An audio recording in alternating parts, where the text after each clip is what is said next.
Bonjour. Notre leçon aujourd'hui est destinée pour les élèves de la 4e année sciences techniques, section ou bien programme génie électrique.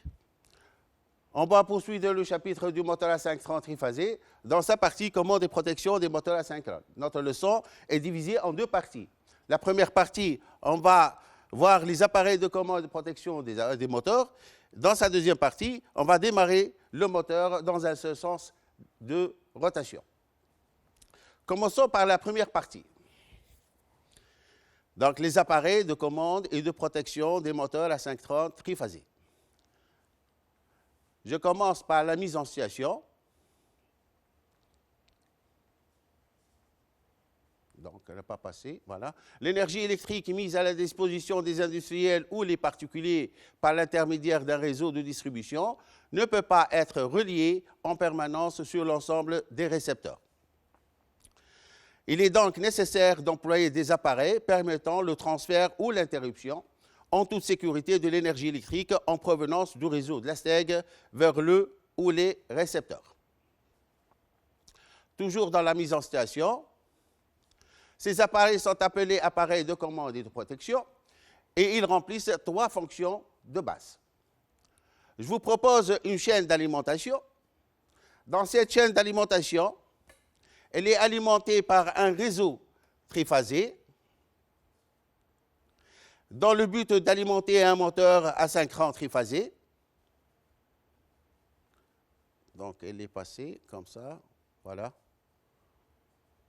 Donc, la chaîne d'alimentation, elle est alimentée par un réseau triphasé dans le but de commander le moteur dans un seul sens de rotation.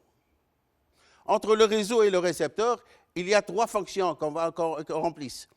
La fonction isolement, la fonction commande et la fonction protection. On va voir par la suite à étudier une à une ces appareils de commande et de protection. Je commence par le sectionneur. Alors, la fonction de sectionneur, c'est l'isolement d'une partie de l'installation électrique, y compris le moteur, du réseau triphasé, pour effectuer des opérations de maintenance. Si par exemple, on a un moteur et on veut intervenir au niveau de ce moteur pour faire un dépannage, si vous voulez. À ce moment-là, la première des choses qu'il faut faire, il faut isoler le moteur du réseau. Donc, la fonction assurée par ça, c'est le sectionneur. Alors, le rôle du sectionneur, c'est établir ou interrompre des circuits électriques à vide, installation haute tension. Ces contacts sont commandés manuellement. Alors, établir ou interrompre des circuits électriques, ça veut dire fermer ou ouvrir des circuits électriques à vide, c'est-à-dire l'installation haute tension. Autrement dit, l'installation, elle doit être isolée du réseau. Elle doit être isolée du réseau. Ces contacts sont commandés manuellement. Je vous montre cet appareil par sa vue apparente. Le sectionneur est un appareil qui est équipé d'un levier de commande manuel, trois contacts principaux et un contact auxiliaire. Réellement, on peut voir cet appareil devant nous. Alors, voici le levier de commande et dans lequel je peux établir, c'est-à-dire fermer le circuit ou bien ouvrir le circuit. Donc, fermer, ouvrir, établir, interrompre. La commande est manuelle. Maintenant, le symbole de cet appareil, il est donné par ces trois contacts principaux. 1, 2, 3, 4, 5, 6. Et un contact auxiliaire, 13, 14. Vous voyez là le symbole du levier de commande manuel. Le sectionneur, il est désigné par la lettre Q. Voyons maintenant le fonctionnement de cet appareil. Alors, le sectionneur, il est ouvert ou bien il est fermé, donc ça a deux positions. Je répète si vous voulez. Alors, ouvrir le circuit ou bien fermer le circuit. Ouvrir le circuit ou bien fermer le circuit. Alors, je passe maintenant à un autre appareil de commande maintenant, c'est le contacteur. La fonction de contacteur, c'est la commande du moteur à 530 triphasique. Son rôle, c'est établir ou interrompre des circuits électriques en charge, c'est-à-dire installation et sous tension. Ces contacts sont commandés par une bobine. Prenons les mots-clés écrits en rouge. Établir et interrompre le circuit, c'est-à-dire fermer ou ouvrir le circuit. En charge maintenant, ça veut dire que le contacteur, c'est un appareil qui est capable de commander un moteur, même si le moteur est en fonctionnement. C'est pour ça qu'il est dit en charge. Et ces contacts sont commandés par une bobine. Voyons la vue apparente de cet appareil. Alors, le contacteur, il est équipé de 3 contacts principaux et un contact auxiliaire. Si on démonte cet appareil, je peux voir par sa vue éclatée que, si vous voulez, il a 2 armatures, l'une qui est fixe, l'autre qui est mobile, une bobine et un ressort de rappel. Donc, c'est les principaux parties qui constituent un contacteur. Voyons maintenant comment il fonctionne. Le fonctionnement du contacteur, il est donné par ce schéma explicatif. Dans ce schéma, on trouve le réseau L1, L2, L3, qui alimente un moteur à 530 triphasé par l'intermédiaire de 3 contacts principaux. Ces contacts principaux sont liés mécaniquement avec un électroaimant. L'électroaimant, il est commandé par une bobine. Et là, j'ai mis un bouton poussoir noté par S. Maintenant, voyons le fonctionnement, comment il fonctionne cet électroaimant. Si j'appuie sur le bouton S, le courant passe dans la bobine sera excitée et crée un champ magnétique capable d'attirer ses contacts principaux, fermant ainsi le circuit de puissance et le moteur se met en fonctionnement. Si je relâche, la bobine n'est plus excitée, elle va ouvrir ses contacts auxiliaires, ses contacts principaux et mettant le moteur en arrêt par l'intermédiaire de ce ressort de rappel.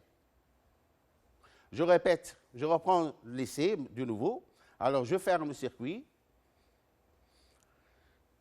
La bobine crée un champ qui ferme les contacts principaux. Le moteur se met en fonctionnement. Si j'ouvre le bouton poussoir, la bobine, elle va être désexcitée. Elle va relâcher ses contacts par l'intermédiaire de ce ressort de rappel et le moteur se met en fonctionnement. Passons au symbole de ce contacteur.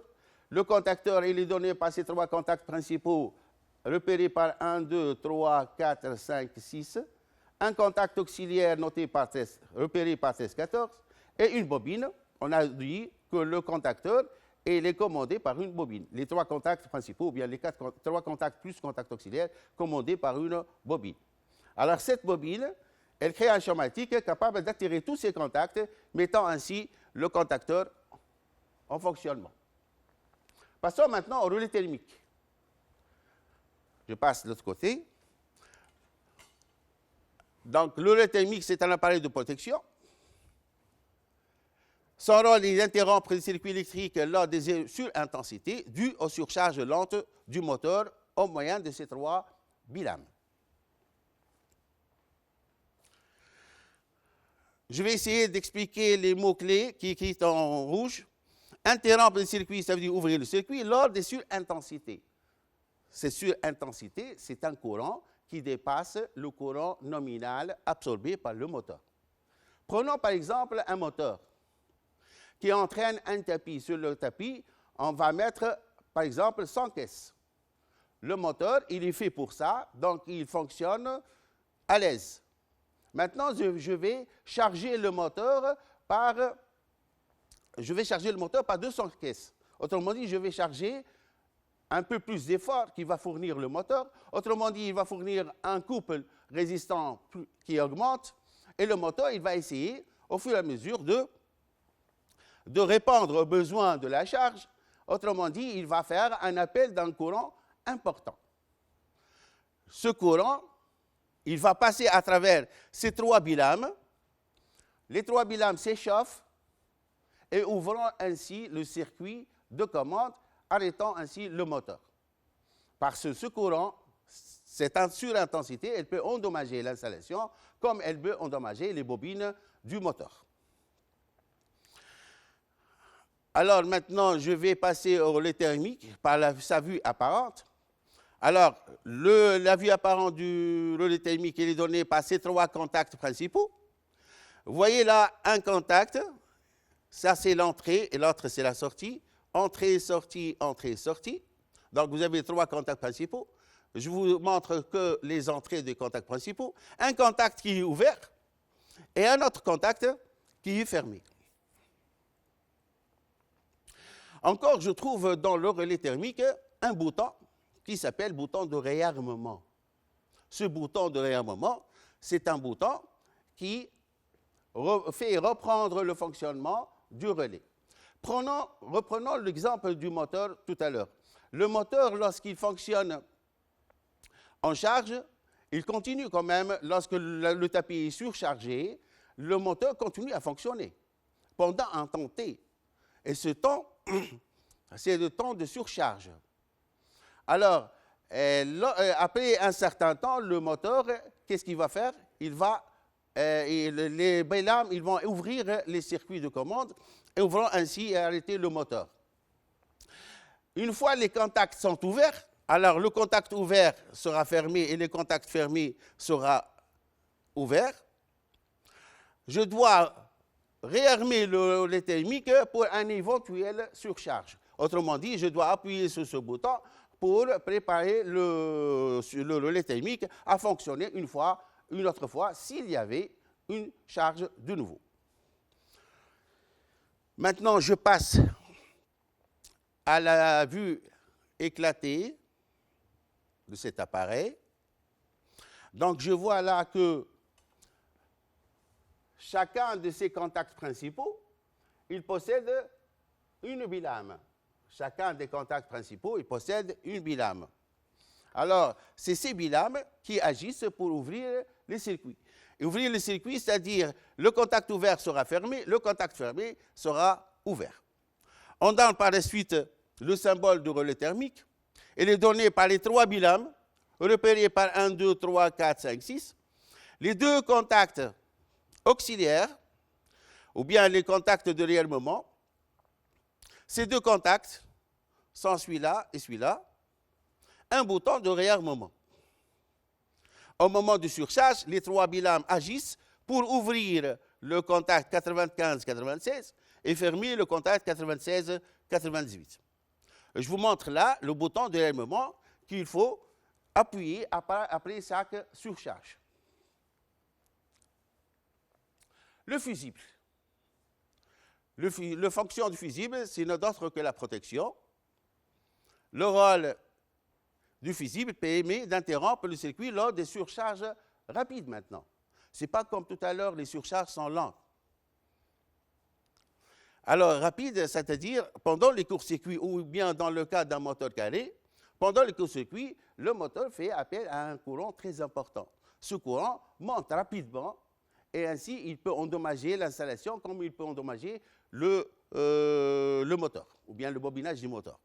C'est pour ça qu'il faut protéger notre installation contre les courts-circuits. Ou bien aussi dans le cas d'un moteur calé. Prenons l'exemple du partie opérative qui est le moteur qui entraîne une partie opérative composée par des roues dentées, par exemple. Et les roues dentées, elles peuvent être cassées, donc elles peuvent endommager la partie opérative comme il peut caler le moteur. À ce moment-là, il va faire appel à un fort courant. Ce courant, c'est un courant de pic qui peut endommager notre installation. Alors pour ça, on met une fusible pour protéger notre installation. Passons maintenant à la vue apparente de ces fusibles. Les fusibles, ça se vend dans le marché sous forme de cartouches, si vous voulez. On trouve des fusibles à carbone, des fusibles avec filament. Chaque fusible, il est calibré. Alors, comment on choisit le calibre du fusible? Généralement, on choisit le calibre il doit être légèrement supérieur au courant nominal absorbé par le moteur. Passons maintenant au symbole du fusible. Il est donné il est désigné par la lettre F. Remarque, on trouve des fusibles équipant certains sectionneurs appelés sectionneurs porte-fusibles. Alors, ces sectionneurs, dans lesquels il y a 3 compartiments, dans lesquels on peut loger des fusibles. À ce moment-là, le sectionneur, il est nommé par sectionneur porte-fusible. On donne le symbole du sectionneur porte-fusible. Vous pouvez comparer ce symbole avec celle du sectionneur. J'ai ajouté le symbole des fusibles seulement sur les 3 contacts principaux. Il est commandé par un levier de commande et il est noté généralement par Q. Le fonctionnement de ces sectionneurs porte-fusibles, il est donné par ce symbole. Alors, je peux établir ou bien interrompre le circuit. Établir, interrompre le circuit ou bien fermer ou ouvrir le sectionneur. Je vous rappelle que le sectionneur, il doit être manœuvré à vide. À vide, ça veut dire le moteur ou bien l'installation est hors tension. Autrement dit, le moteur et le réseau sont isolés. Je passe maintenant à un petit résumé. Tout ce qu'on a vu ensemble dans cette partie, on va essayer de récapituler dans ce tableau. Alors, prenons l'exemple de l'appareil sectionneur porte-fusible. La fonction, c'est l'isolement. Établir ou interrompre des circuits électriques à vide et sans symbole. Le contacteur, c'est un appareil de commande.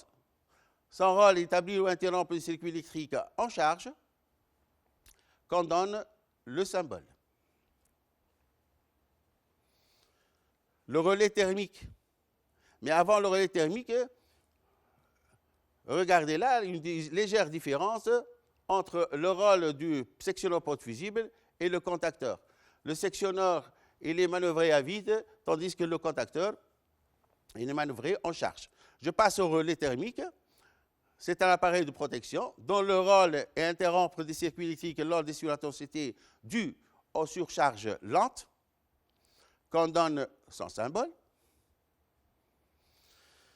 Le fusible, c'est un appareil de protection. Son rôle est d'interrompre des circuits électriques lors des surintensités dues aux surcharges rapides. Et vous voyez aussi la différence de rôle entre le relais thermique et le fusible, qu'on donne le symbole du fusible. Bien, dans ce tableau, on a résumé toute cette partie, cette première partie. Alors, je vous conseille, chers élèves, d'apprendre par cœur ce tableau, y compris les symboles, et sans normaliser les symboles des différents appareils, en utilisant les éléments de dessin disponibles chez toi. Donc, c'est ce qu'on donne généralement, c'est ce qu'on demande généralement dans cette partie aux élèves dans nos examens. Je passe maintenant à la deuxième partie. Dans cette deuxième partie, on va démarrer le démarrage direct des moteurs asynchrones triphasés en un seul sens de rotation. Introduction. Les moteurs asynchrones triphasés dont la puissance ne dépasse pas 5 kW peuvent être branchés directement au réseau sans aucun dispositif de démarrage. C'est-à-dire, pour les moteurs de faible puissance, on dit les moteurs que la puissance ne dépasse pas 5 kW sont des moteurs de faible puissance. Et s'ils sont de faible puissance, on peut les démarrer directement sans utiliser un moyen de démarrage. C'est pour ça qu'il est dit démarrage direct. Le couplage d'isolement est réalisé manuellement en utilisant des barrettes en cuivre. Vous savez, avant de démarrer le moteur, on doit coupler le moteur. Et pour coupler le moteur, on doit le faire manuellement en utilisant des barrettes en cuivre. Je vous rappelle des plaques à bornes du moteur. Pour le couplage triangle, on met les barrettes en cuivre verticalement, tandis qu'en couplage étoile, vous devez mettre les barrettes horizontalement.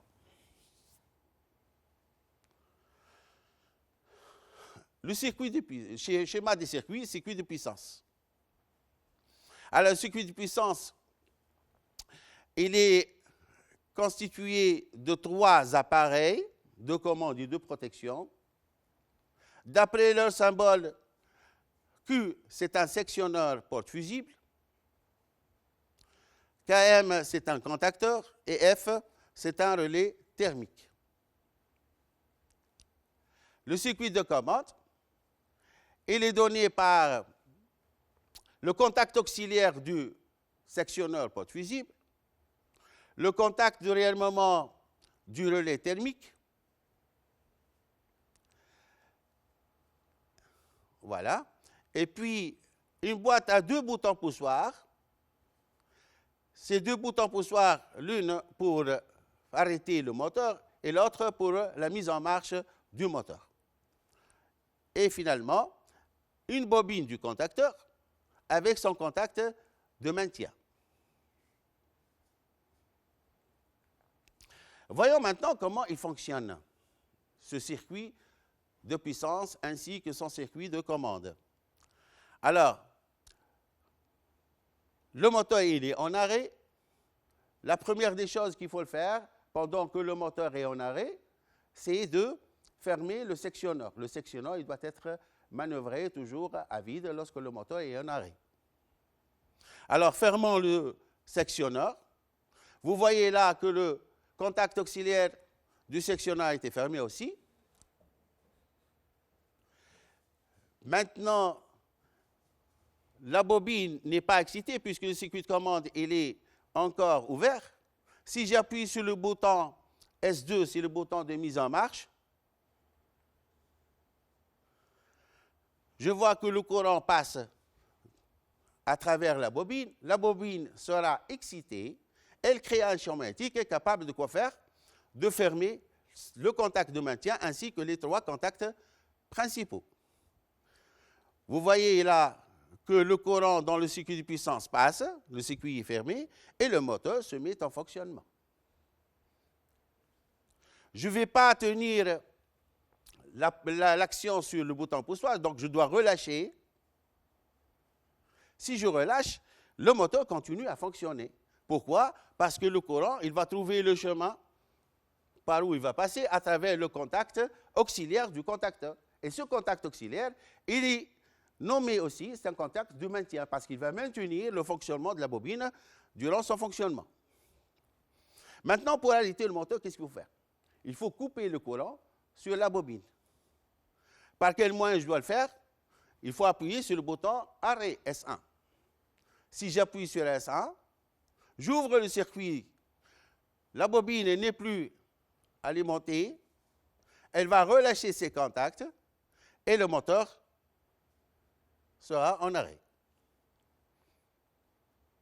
Maintenant, je vais relâcher le bouton arrêt. Très bien. Je reprends le fonctionnement de ce moteur par le circuit de puissance et le circuit de commande. Alors, en premier lieu, je dois fermer le sectionneur porte-fusible. Vous voyez que le sectionneur, le contact auxiliaire est fermé. J'appuie sur le bouton marche. Le courant passe à travers la bobine.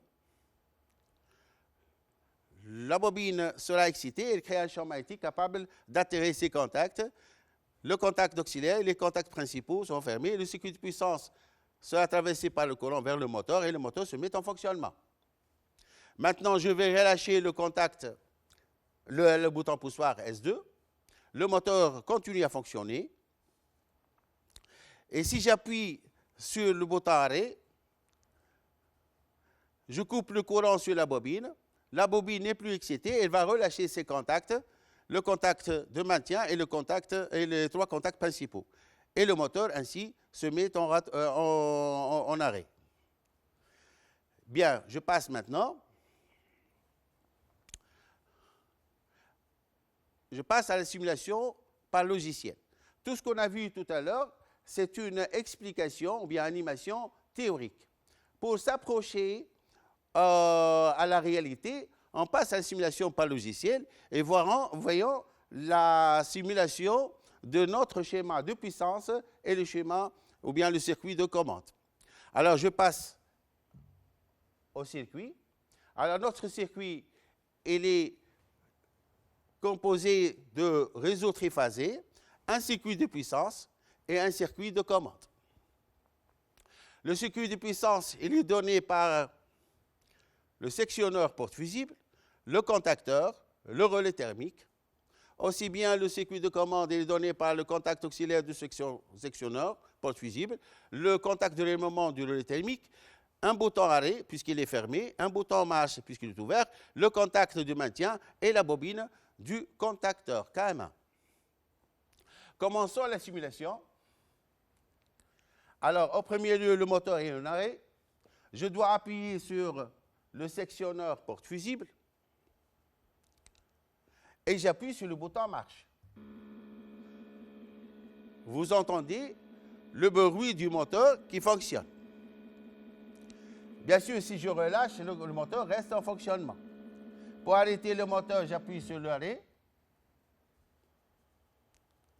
Et maintenant, je reprends le fonctionnement du moteur.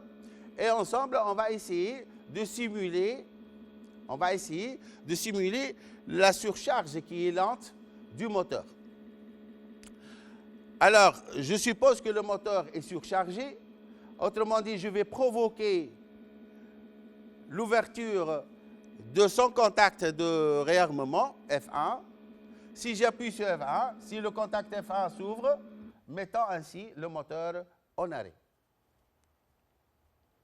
Je répète une autre fois la simulation. Donc, j'appuie sur le moteur, bouton marche. Si je relâche, le moteur reste en fonctionnement. Si j'appuie sur l'arrêt, si je relâche, alors j'appuie sur l'arrêt, allez.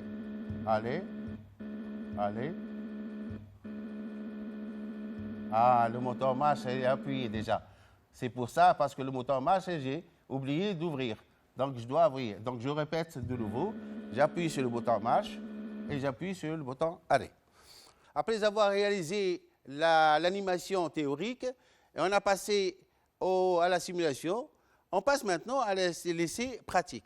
Dans ces essais pratiques, je vous ai préparé une séquence vidéo dans laquelle on va réaliser le câblage du circuit de commande et démarrer le moteur dans un seul sens de rotation. Cette maquette a été réalisée par les élèves de la 4e année sciences techniques au lycée de Faville de Tunis dans le cadre de projets. On s'intéresse maintenant au démarrage direct à un seul sens de rotation. Dans la chaîne d'alimentation, il est composé de circuits de puissance et circuits de commande. Le circuit de puissance est déjà pré-réglé, pré-câblé à l'intérieur. Le circuit de commande, on va le câbler par la suite. Pour ça, et pour démarrer le moteur, on doit s'intéresser au couplage du moteur. Quel est le couplage du moteur? Pour ça, le réseau disponible au laboratoire est 220-380 volts. Et en consultant la plaque signalétique du moteur, il est inscrit 220-380 volts. C'est-à-dire, la tension par bobine doit être alimentée par 220 volts. Le couplage du moteur, alors, doit être en étoile. Je commence la réalisation du couplage du moteur en étoile.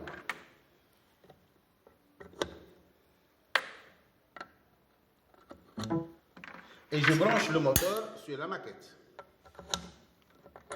par ces 3 faces.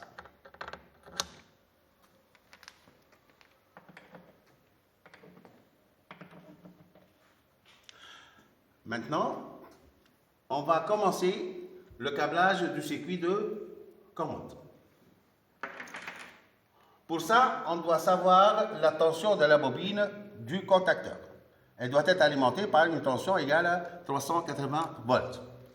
Et on dispose d'un réseau de 220 à 380, donc on doit utiliser 2 phases parmi 3.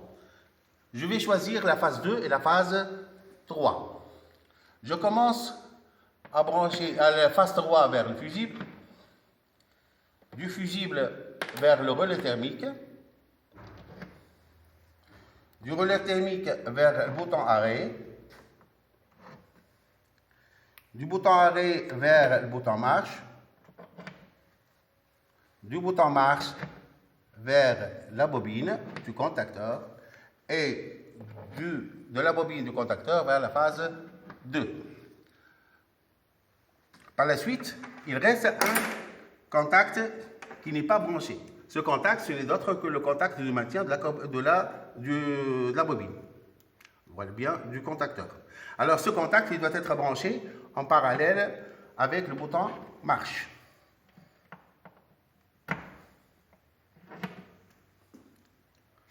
Voilà, j'ai terminé le câblage. Je vais passer maintenant à l'essai. Pour ça, je dois établir la tension du circuit de puissance et j'appuie sur le bouton marche pour faire fonctionner le moteur. Si j'appuie sur le bouton marche, le moteur fonctionne. Lorsque je relâche, le moteur reste en fonctionnement. Ceci est dû au contact de maintien du contacteur. Maintenant, pour arrêter le moteur, il suffit d'appuyer sur le bouton arrêt. Le moteur s'arrête.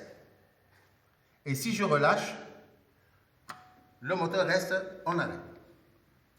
Maintenant, je vais reprendre l'essai. Et dans le cas de surcharge, c'est le relais thermique qui va réagir.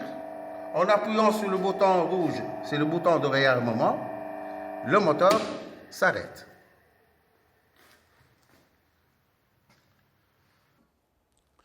Bien, après avoir vu la séquence vidéo, maintenant on est sûr que notre circuit de puissance, circuit de commande, c'est fonctionnel et il peut démarrer le moteur dans un seul sens direct. Sachant que notre démarrage s'appelle démarrage direct. Passons maintenant à l'application. Alors, on va commencer par une première activité. Question dans le circuit de puissance incomplet.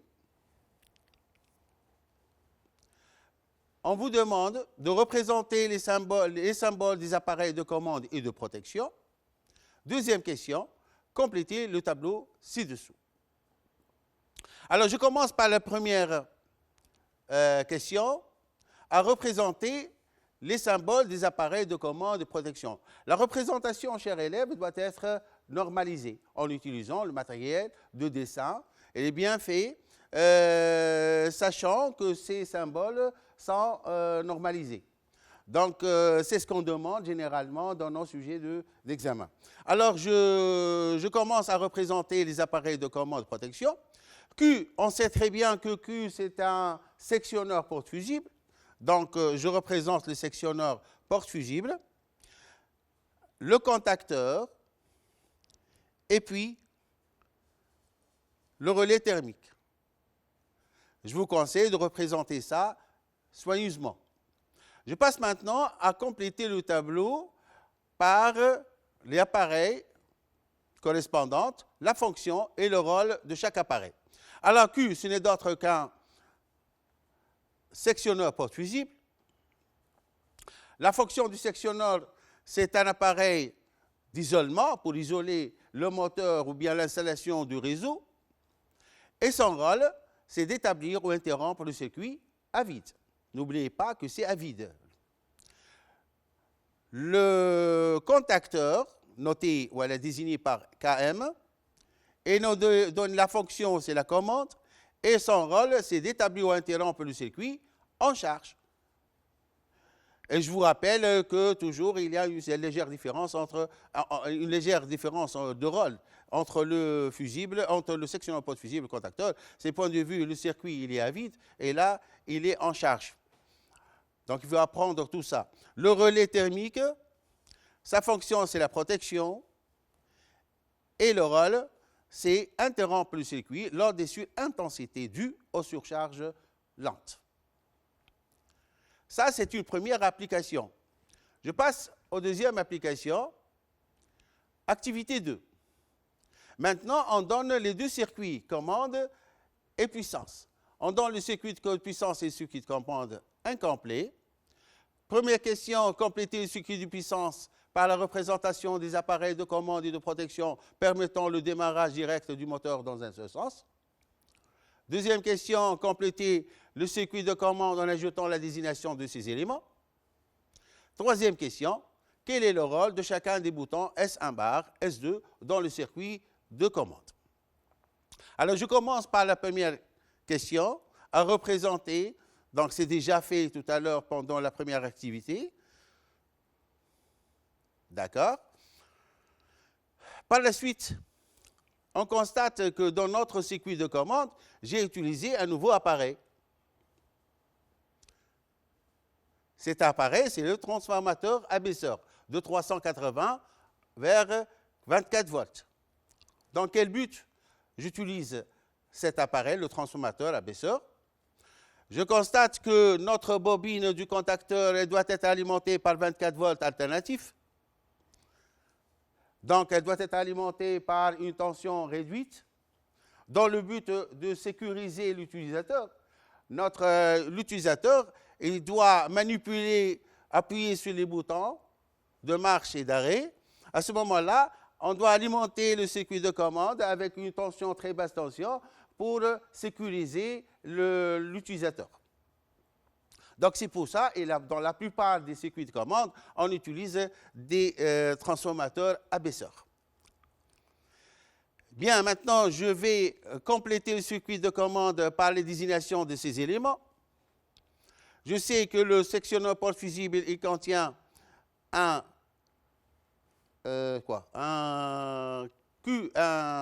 contact auxiliaire. Et puis, par la suite, le relais thermique par son contact, celui-là. Alors, contact de relais, contact de délier moment du relais thermique. La bobine du contacteur KM et son contact de maintien, il est noté par 1 km. Alors, 1, ça veut dire quoi? 1, c'est le premier contact auxiliaire de la bobine. Donc, on note toujours un contacteur par km. S'il y avait un autre contacteur, je dis KM1, KM2, KM3, ainsi de suite. S'il y avait des contacts auxiliaires, 1 km, 2 km, 3 km, et ainsi de suite. Donc, question de notation. Maintenant, quel est le rôle de chacun des boutons poussoirs S1 et S2? Alors, S1, puisque c'est un contact qui est fermé, au repos, sur lequel je dois actionner pour l'ouvrir. Donc, ce n'est d'autre que le bouton poussoir qui nous permet d'arrêter le moteur. S2, ça peut être que le bouton de mise en marche du moteur M. Ainsi, je vous remercie, chers élèves, de votre attention. Je vous encourage et bonne révision. Merci à toutes.